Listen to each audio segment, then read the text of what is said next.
Free to tell her story, Coulthurst said she barely paused to take a breath. She just started at the beginning of her childhood and kept going, and it was obviously something she had been wanting to talk about for a long time. The first tape is so important because it's almost like listening to a prisoner who's been inside this institution, inside this cell for 10 years, just speaking into a microphone and almost smuggling the tape out and tell the world, tell the world. For the first time, you'll be able to hear it all for yourself when we come back.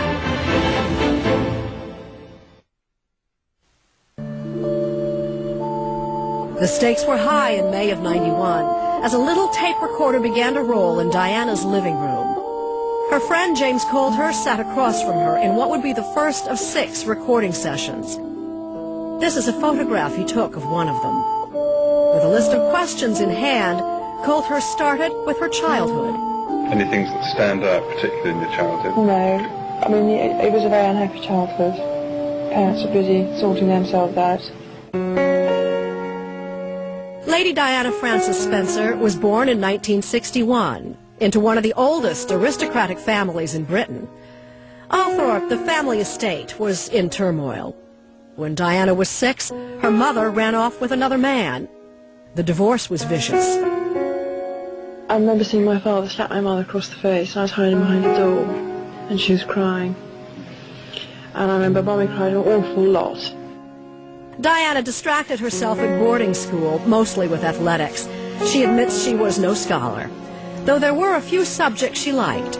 History fascinated me, Choosing Stuarts, did all that, adored that. But I never anticipated I'd end up in the books. Were you popular as a pupil? Yes. No way you got on all right? Adored them. You didn't shout out answers and things like that? No. Probably because I didn't think I knew them. As for romance, well, she was more interested in romance novels. She was saving herself for the man she would marry. All my friends had boyfriends, but not me, because I knew somehow I had to keep myself very tidy for whatever was coming my way. In November of 1977, when Diana was 16, a royal visitor arrived at Althorpe, and the house was abuzz. Her sister Sarah had brought a young man home, none other than Prince Charles. Royal biographer Penny Junor. In his late 20s, Prince Charles was a great cash. He was heir to the throne, he would be king, and he was a glamorous figure. He was regarded as an action man. He was always seen in one uniform or another, doing daring and dangerous things. But Sarah's little sister wasn't all that impressed. First impact was, God, what a sad man. He came with his Labrador, and my sister was all over him like a sort of bad rash. I thought, God, he must really hate that. And I kept out of the way. I remember being fat, podgy, non-makeup, unsmart lady, but I made a lot of noise, and he liked that.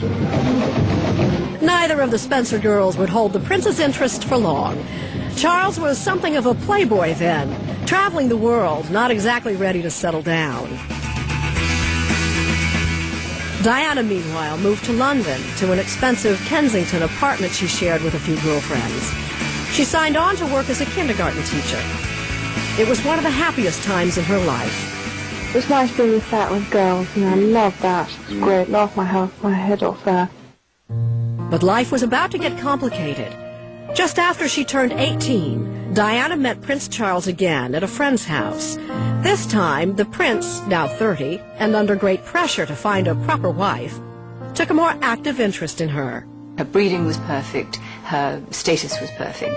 He went out with all sorts of very glamorous and sophisticated women, and here was a woman, a girl, who was very fresh and naive and sweet and funny, and she flattered, and sweet and funny, and she flattered him. They began dating, and after 2 months, Charles invited Diana to join him for Scotland's Braemar Games. It would be her first royal event. She would stay at Balmoral Castle, an official residence of the Queen. Yes, I was terrified. Well, I mean, I never stayed in Balmoral before, but wanted to get it right. That visit to Balmoral was a milestone for another reason. It's where the paparazzi first picked up the scent. Her life would never again be her own. The press began to follow her everywhere, even spying on her through her apartment windows. People did not understand. They had binoculars on me the whole time. They hired the opposite flat, looked into my bedroom. I cried like a baby in the four walls. I just couldn't cope with it. But the reporters refused to back off. Any announcements of your marriage in the near future, can you tell me? They knew Diana was the one. She knew it too. Possibility? But I'm not going to say anything, please. Prince Charles did give us a hint himself. He said we wouldn't have to wait too long.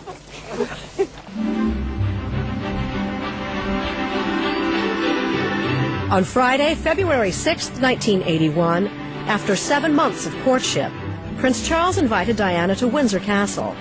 He told her he had something to ask. So he said, will you marry me? And I laughed. I remember thinking, you know, this is a joke. So I said, yeah, okay, and laughed. And he was deadly serious. He said, you do realise just one day you'll be queen? And a voice said to me inside, you won't be queen, but you'll have a tough role. So I thought to myself, okay. So I said yes. The night before the official announcement, Diana said goodbye to her flatmates. Champagne flew pretty quick. And moved in with the royal family to start preparing for the wedding. A door closed on her old life forever. I left my flat for the last time, and suddenly I had a policeman. And my policeman the night before the engagement had said to me, I just want you to know that this is your last night of freedom ever in the rest of your life, so make the most of it. And it was like a sword went in my heart. But she was all smiles the next day, February 24th, 1981, as the couple announced their engagement from Buckingham Palace.